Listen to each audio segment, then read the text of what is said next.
Innovations Fair 2022, Creating Hands-On Learning Experiences Through 3D Printing, presented by Amy Brody, librarian.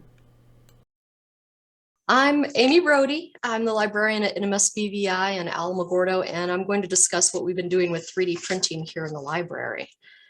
Many concepts those of us who can see take for granted are difficult for people with visual impairments to grasp unless they're aided by tactile objects.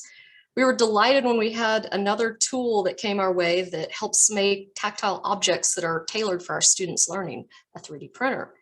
This is our MakerBot replicator. At first, it was rarely used because the technology was so new and it was difficult for staff or students to understand what it was capable of or how to use it.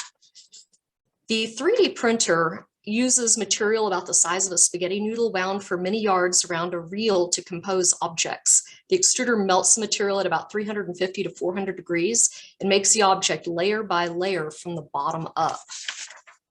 The 3D printer melts the strand of filament and follows the pattern of the programmed file, beginning with the bottom layer to create your chosen object. This can take hundreds or thousands of layers depending on the size of your object. First, you must find a file, and there are a couple of websites here that I have for you to view if you want to see what's available out there. Just as a regular printer that prints out paper will make nothing if you do not print something from Word, Excel, the internet, a 3D printer will not make something without information. Very clever people who have learned to construct objects using computer-aided drafting programs must first make a file before you can print anything. Unless someone has made the file, the 3D printer will not be able to print it. It's like asking me to print a picture of the Mona Lisa. If I can find it somewhere, I can print it, but I can't paint it from scratch because I just don't have the skills. These files for the 3D printer are available for free at thingiverse.com and for sale at myminifactory.com, among many other places. Once you have a file, the printer has something to work with. But before I could explain any of this to the staff or students, I had to get people interested in actually using the 3D printer. I had to generate interest, so I started making marble machines and fidgets and flexies for the kids' canes. These fidgets were really well received. The marble machines and cane flexies, everybody really seemed to love them. Kids were excited to put flexies on their canes, and it helped them identify their canes more easily. Word got out, and the older kids began asking what they could make on the 3D printer too. So we began with some student-led projects after that. And we have some pictures here of what we started with. One of the first students to use the printer had a fascination with the Titanic, and he was reading a story about it in his English class. He showed up at our doorstep, eager to get started making a model. He printed a model that was about 18 inches long and brought it to class the next day. And his teacher floated it in the sink in the break room with ice cubes and had the kids get their hands in the water to feel how the Titanic sank. Another student wanted to print a model of Shakespeare's original Globe Theater as described by her English teacher. She made a 5-inch copy for herself to keep, and I made a 10-inch copy for her teacher to keep in the classroom. Another student was assigned a project to create a diorama of the Hunger Games, and he made a female archer on one of the 3D printers. Our English teacher asked me for a prop for the Raven poem by Edgar Allan Poe. And on the right-hand side, you can see a crow and a statue head. And I printed those two objects, and then I heated up the raven's feet to bend them. And I glued it on there where it created the bust of Pallas Athena as mentioned in the poem, The Raven.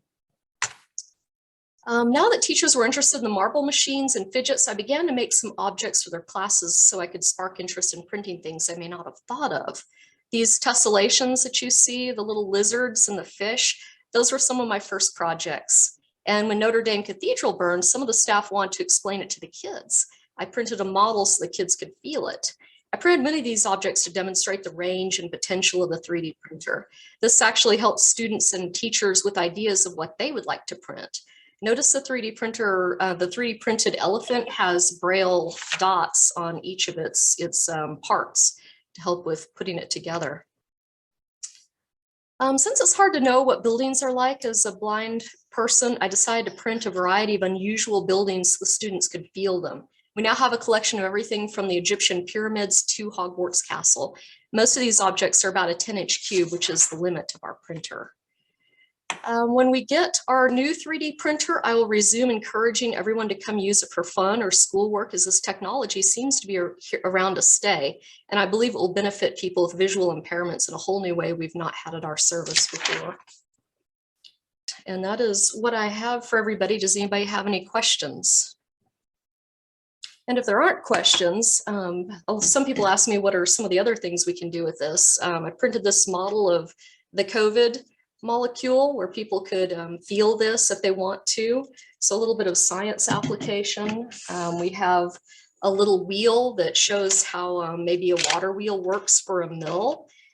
This is a little bit of a science application. You can make an Archimedes screw that's also for a lot of science and physics situations.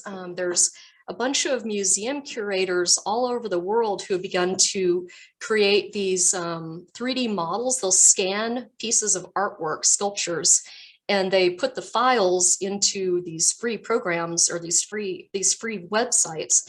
And I can do things like print Marcus Aurelius's horse for the kids to feel, or the bust of Nefertiti, or an Egyptian cat. And they can have a new appreciation for what some of these sculptures are like and why it is they're interesting or beautiful, as well as just fun things like we've got a lot of fun little toys and fidgets and just fun and interesting things that get kids really on fire to use that 3D printer. Here are some of the little fidgets I've been printing a little bit the last part of this year. So that's pretty much what I have. Anybody have any questions now? Amy, I have a question for you. Yes. Have you played around with making functional music instruments out of 3D printing? There are some. There is, I think, a recorder. You know, the little plastic pipe. There is something like that, and I think that that'd be pretty easy for us to print out. Awesome. Innovations Fair 2022, creating hands-on learning experiences through 3D printing. For more information, contact Amy Brody, librarian, NMSBVI email, Amy Brody, AMYBRODY @nmsbvi.k12.nm.us.